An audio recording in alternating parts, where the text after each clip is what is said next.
ஆடி முடிஞ்சு. இன்னைக்கு ஆடி கிருத்திகை, வீட்டில் விளக்கு பொருத்தியாச்சு. இன்னைக்கு கிருஷ்ணர் ஜெயந்தி வேற. எப்பவுமே ரக்ஷனுக்கு கிருஷ்ணர் வேஷம் போட்டு ஏதாவது செஞ்சு சாமி கும்பிடுவோம். பட் மனசு கஷ்டமாக இருக்குன்னு சொல்லிட்டு ரக்ஷன் கிருஷ்ணர் வேஷம் போடவும் விட மாட்டான், கோஆப்ரேட் பண்ண மாட்டான்றனால நம்ம கிருஷ்ணரை கும்பிடலை. ஆனால் நம்ம வேஷம் போட்டு கும்பிடறதுனால மனசார கும்பிடுவோம்னு சொல்லிட்டு கும்பிட்டு வீட்டில் விளக்கு பொருத்திட்டு நாங்கள் கோயிலுக்கு கிளம்பிட்டோம். கோயிலுக்கு கிளம்ப போன இடத்துல ரக்ஷனை ஃபோட்டோ எடுக்க இருடான்னு கெஞ்சோம். அவன் இருக்கவே இல்லை. சரி ஃப்ரீயாக விடுமான்னு விட்டோன்னா படி ஏனிலாம் இருந்துச்சு, அதில் ஏற ட்ரை பண்ணார். ஏறி கோபுரத்தில் போகலான்னு.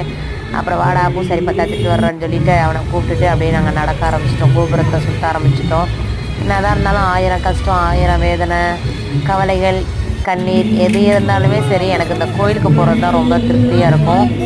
இப்போ கோயிலுக்கு போயிட்டு அப்படியே நம்ம அவரோட கோபுரத்தை அண்ணாந்து பார்த்தோன்னா ஏதோ ஒரு தைரியம் எனக்கு கிடைக்கும் மனசில்.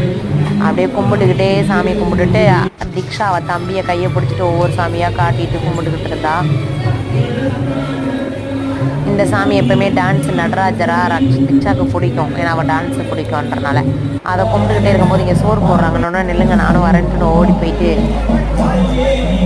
சாப்பாடு வாங்கிட்டு லைனில் நிற்க முடியாது இல்லை ரக்ஷன் வச்சுன்றனால பாப்பாவை லைனில் நிற்க வச்சு 2-3 பொட்டனோட வாங்கி கவருக்குள்ளே போட்டாச்சு. மதியத்துக்கும் இதையே வச்சுக்கலாம் அப்படின்ற மாதிரி.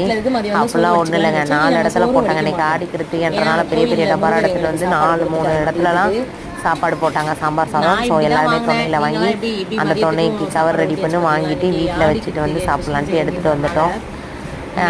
இன்னைக்கு ஆல்ரெடி மதியம் சாதம் சமைக்கலை, ஆனால் சாம்பார் இருந்துச்சு வீட்டில். வந்து சமைக்கலான்னு பார்த்தோம். முருகரே எனக்கு நீ சமைக்காத சாப்பாடு நான் போகிறேன்னு சொல்லி கொடுத்துட்டாப்புல. வாங்க மாட்டேன்.